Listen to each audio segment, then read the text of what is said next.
By now, you've probably seen that a leaked draft of the Dobbs v. Jackson Women's Health Organization majority opinion suggests that the Supreme Court is poised to overturn Roe v. Wade this summer. The decision is not final, and while justices are able to change their mind, this seems unlikely. If finalized, the decision would end 50 years of healthcare practice, leaving the U.S. with a patchwork system where about half of states would immediately move to ban or severely restrict abortion. Since the leaked opinion was first reported, I've seen a lot of attention on how restricted abortion will change health outcomes for mothers and for children. And that's for good reason. The U.S. has the highest maternal mortality rate of any industrialized country. I have seen some attempts to model the economic impact or the impact on inequities. But what I haven't seen yet is an honest conversation on the operational impact that losing access to a healthcare procedure will have. From Advisory Board, we're bringing you a radio advisory. My name is Rachel Woods. You can call me Ray. Regardless of any moral, religious, or ethical opinion, abortion is a healthcare procedure, and changes to the accessibility and legality of that procedure will have implications across the industry. To talk about the impact that overturning Roe v. Wade will have on the delivery system, I've brought Rebecca Willman, Membership Director of Abortion Care Network. Welcome to Radio Advisory, Rebecca. Where are you joining this podcast from? I am in Asheville, North Carolina. Oh, Asheville is one of my favorite places in the whole world. I love hiking there. And my husband is a big fly fisher, so he loves going there as well. It's a great town.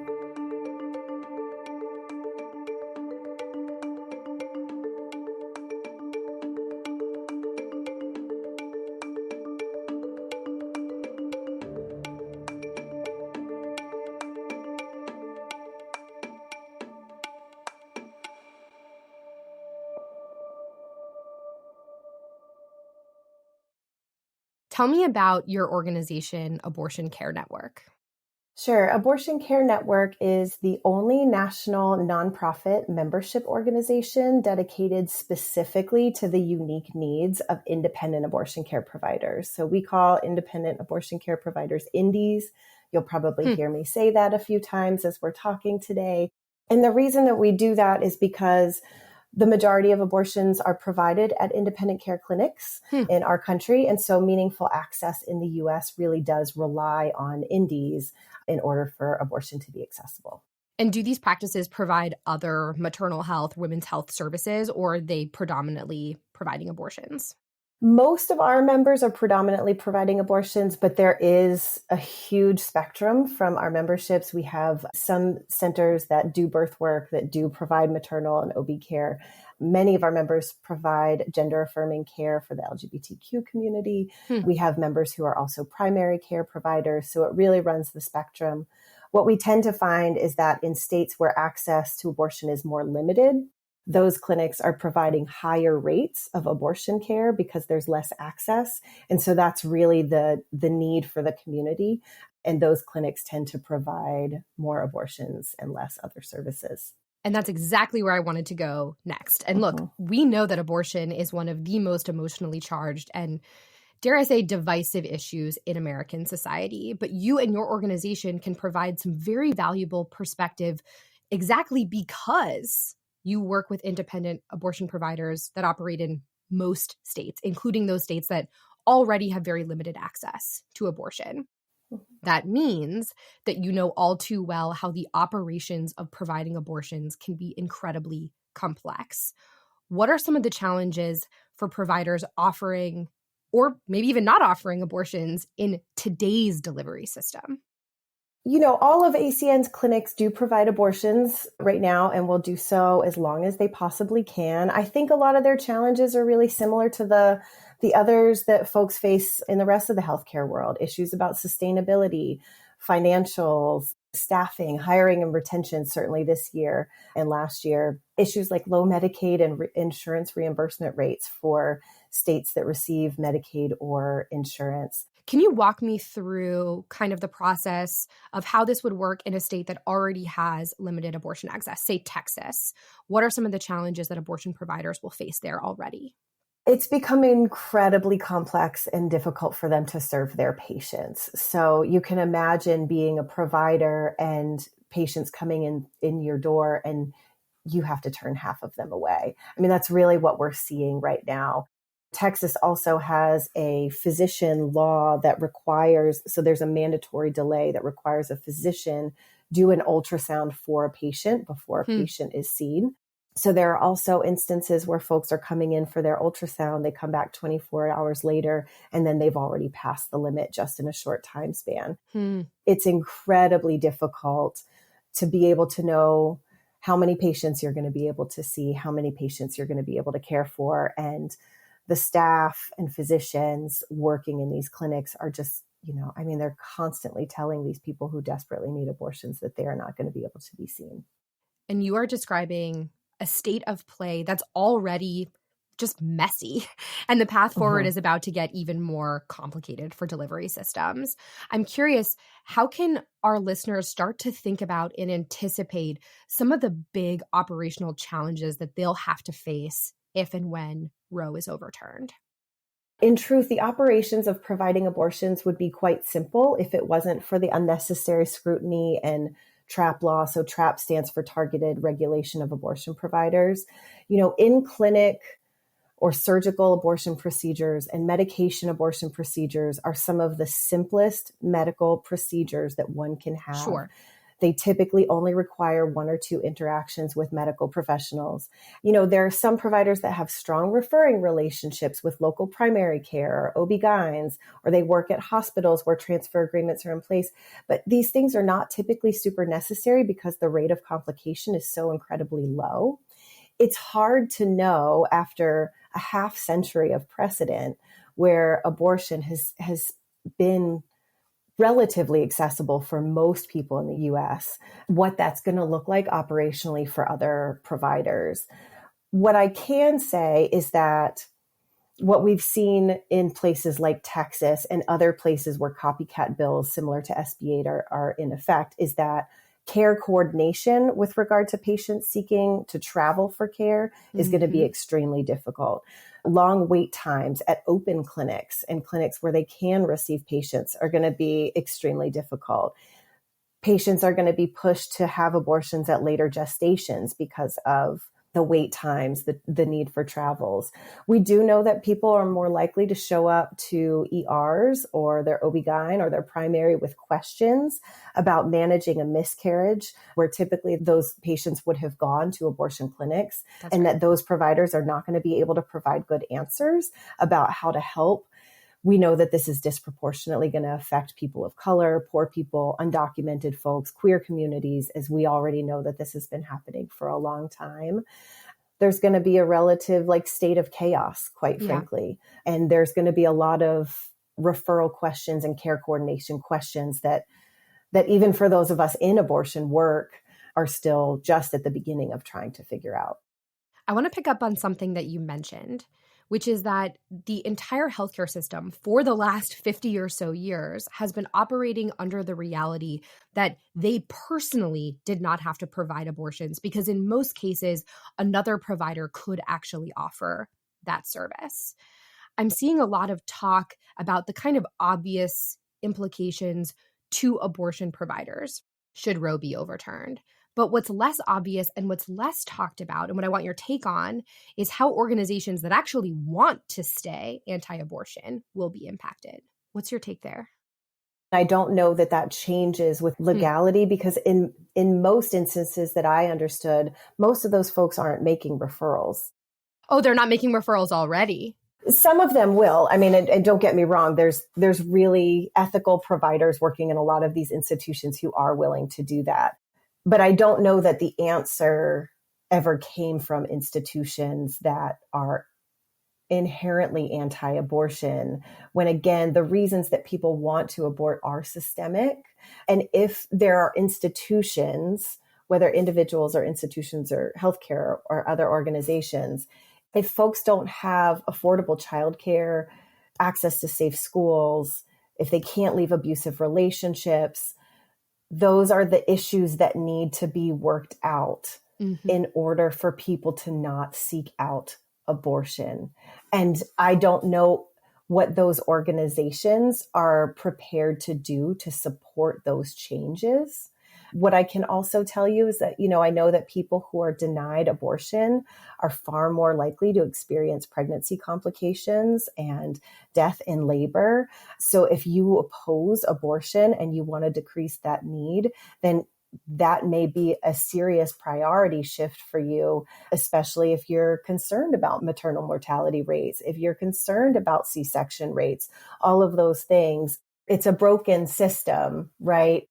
And again, we also know that these issues related to maternal mortality disproportionately impact Black folks, people of color, and undocumented folks. And so if you want to see your C-section numbers not go up, if you want to see your complication rates stay low, better care for those communities is going to be really important, which is why I continue to go back to this systemic issue.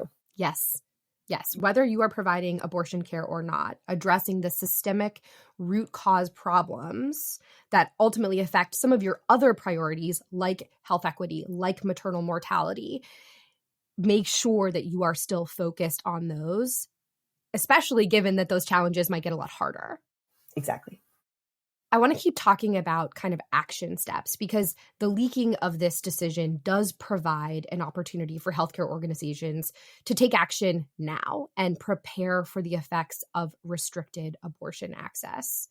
Now, I know that leaders are going to need to understand the legal environment in their state and in surrounding states, especially if you're a multi-state organization. That's going to be particularly complicated. But it still leaves a lot of questions for clinical teams that are going to have to make real and, let's be honest, sometimes life and death decisions about patient care. What are some of the scenarios that clinical leaders need to start preparing for and making plans for right now? What we anticipate is that far more folks are going to be showing up to ERs, urgent care centers with questions about a possible miscarriage or self-managed abortion that is having complications. Folks haven't seen that a ton, although I will say that, access has always been a challenge for a lot of communities in our country, regardless of the legality. And so these things are not necessarily new. That said, training for your staff around what to do in those scenarios is going to be really helpful. Relying on organizations that are doing work, the Center for Reproductive Rights, ACLU, having a clear understanding of the legalities in your state about what you are able and not able to provide care for is going to be extremely important. I anticipate a level of chaos if and when Roe is overturned, because there is going to be so much difference from state to state about what is able to be provided in one place versus another place. And that is probably going to be changing pretty frequently for a long time. And so being in touch with legal counsel about what you can do is going to be really important. There are resources. There's an M+A, it's M+A hotline, which is a place that you can support folks in turning to if they are self-managing an abortion or miscarrying. There's a Repro legal helpline, which offers legal advice for folks who are self-managing, training staff to not criminalize people who are coming in and self-managing care. We saw just very recently a woman who was in the ER for care because she was extremely scared about a miscarriage that she was having. She was suspected of self-managing an abortion while in care at the hospital, was turned in to the authorities in the hospital, was put in jail the same day that she was having a miscarriage. And this is stuff that happens. This happens all the time. Like, this is stuff that has already happened. There are plenty of people in jail right now because of being suspected of self-managing an abortion. And so training for your staff about what to do and what not to do and how to genuinely offer care for the people who are experiencing loss is incredibly important.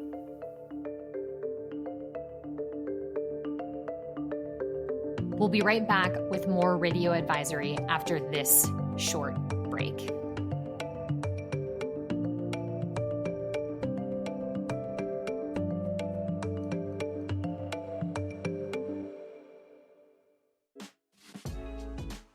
Healthcare news is nonstop, but the Daily Briefing can help you stay on top of what's happening. Each morning, we comb through 1,000 news clips from industry, national, and local outlets, and then sum it up in a daily newsletter.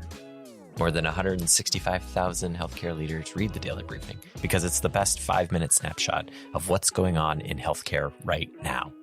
To subscribe and get it emailed to you, click on the link in the show notes.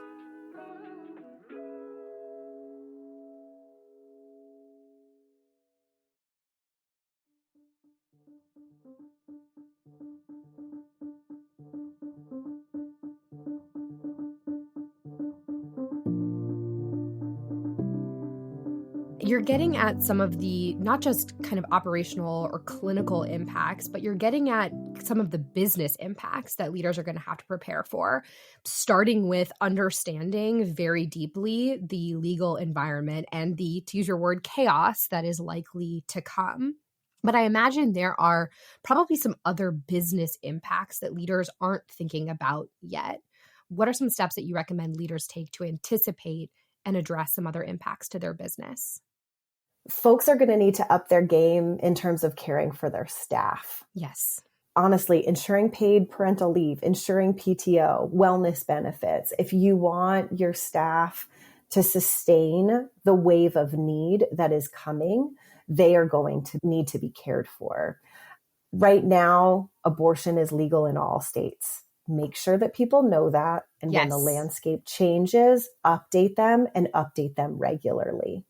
In your own communities, know what hospitals and care providers are not religiously affiliated so that they can be given a better chance for more care options. Know which providers are going to be supportive of all options so that they can support people in getting the care that they need. Again, talk to your staff about not taking punitive legal measures against folks that they might suspect be having a self-managed abortion experience. Prepare your teams. I love your communication example because that's, dare I say, an easy thing that leaders can do right now, because the very nature of a leak decision has just created immense confusion. It's confusing for patients. It's confusing for employees who are going to be getting or asking questions about what they should do. Right. And so making sure that all of your front desk staff, all of your clinicians are prepared with answers and prepared with a single source of truth is going to be really, really important. And that's something that all leaders can do right now. Mm-hmm. Mm-hmm. But Rebecca, you've been bringing up a really important point that I want to make sure we can acknowledge, which is the effect that this ruling will have on the healthcare workforce. I know that conversations on abortion elicit intense feelings and feelings that are shaped by strongly held moral, religious, philosophical beliefs. How should organizations go about understanding the feelings and the fears of their own staff in order to anticipate their needs? Abortion is really common. And there are people in your workforce and on your staff who have had abortions, and they might be feeling a range of emotions right now. It's good to let them know your values and that you're there with them. Again, reassure your staff. Help make sure that they know that abortion is still legal. It's still available. Provide information on where folks can get care. It's super easy to have a one-pager at a front desk, especially for folks who are answering phones with a couple of directories, abortionfinder.org, ineedana.com. There are a lot of really fantastic referral sources on the web that folks can be directed to that will offer patients information about where to get care, where to get funding, where to get additional support so that they can arrange their care. And providing that little bit of support to your staff can ensure that they are clear about their expectations, where they can refer, when they should refer, and they can also feel empowered that it's okay to do so. If you're not having those conversations with your staff, then they might be tight-lipped, and that could really change and be extremely detrimental to someone's life. How can leaders support their workforce and maybe offer some kind of emotional support when their workforce is going to be carrying out decisions that may or may not match their personal ethics? You know, that's really difficult. And I've worked with a lot of providers over the years who have approached this in different ways. again, there are a lot of people who have had abortions. Abortion is incredibly common. Being open to a range of conversations with your staff and listening is one of the best things that you can do. Listen without a need to respond. Open the doors for tough conversations. Folks don't always have to be on the same page, but in creating a culture where what is perceived as difficult conversations can happen, especially conversations that involve essential healthcare, you can shift the way in which a work environment feels, and you can allow people to have their own perspectives, but offer ethical, just, dignified care. Do you have any recommendations for ensuring that staff's personal safety is cared for during this time? That is a difficult question that I don't know that we have found the best answers to quite yet. Honestly, I wish I had a better answer for you. There are a lot of ways that folks can protect themselves online. There's a lot of incredible organizations. Digital Defense Fund is one of them. And there are a lot of ways that folks can maintain online control of their identity and personal life. Unfortunately, it's a lot of the answers to that question is community based. It's based on your city council. It's based on your local PD, your local law enforcement. Most states, every state really should have a local FBI contact that folks can be involved with and engaged with to offer reports of suspicious or harassment or violent activity. And there's a lot of trainings that can be done through national organizations. If you're a member of the National Abortion Federation, and the Feminist Majority has a lot of security-based trainings. So it really depends, partly on what the need is and where you are. Legal counsel is always, advised. What's next for Abortion Care Network, depending on the outcome of the Supreme Court's decision? Yeah. And, in a way, we're going to be doing the same thing that we've always done, which is work to ensure that indies are able to provide the care that they are experts at providing, that they have the tools to face whatever comes next, whether that's scaling up or winding down or navigating unknowns. We can't do that without supporters and donors. And so we will keep fundraising for our largest and probably most important campaign, which is Keep Our Clinics. 100% of monies raised for that goes directly to independent care providers so that they can continue providing care in their own communities. We're going to continue collaborating with movement partners. There's a fantastic campaign right now called Liberate Abortion that is a national collaborative of movement partners.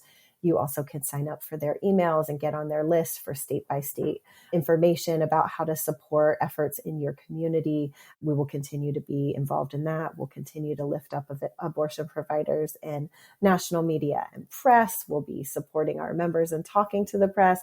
We'll just keep doing it. Rebecca, I want to give you a moment to kind of speak directly to our audience. What is the most useful thing that you want to see all leaders in healthcare do right now, regardless of their ideology, to prepare for the chaos that is likely to come when a decision is final? I really want you to donate to Keep Our Clinics. I want you to donate to abortion funds. I want you to help people get the abortions that they need, especially knowing that the care and the costs and all of the logistics of seeking and receiving abortion care are going to increase exponentially. I want folks to get louder. I want people to talk to one another, talk with your staff, your communities, your parents, your patients, your friends. Make your values clear, release the stigma, be open. Get to know your abortion community, get to know your abortion providers. If you're interested in what you can do and you want to know how to support people who are providing and seeking abortions, talk to abortion providers and find out what they need. Talk to abortion funds and find out what the folks who are calling needing support really need. They are the people who know exactly what the communities needed. They've been doing it for a long time. They are experts. Go to them, follow their lead. Well, Rebecca, thanks so much for coming on Radio Advisory. Thank you so much. It was great to be here.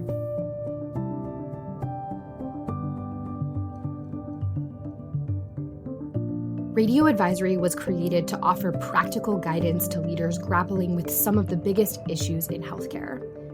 And abortion access is one of those issues. The time to be proactive is now. Start to think through the scenarios that your organization is going to have to deal with, regardless of your personal preference. Advisory Board is going to continue to research this topic as we navigate an incredibly complex, polarizing, and frankly sensitive part of healthcare delivery. Look, I cannot promise that I am going to please everyone, but I can promise, as always, you're here to help.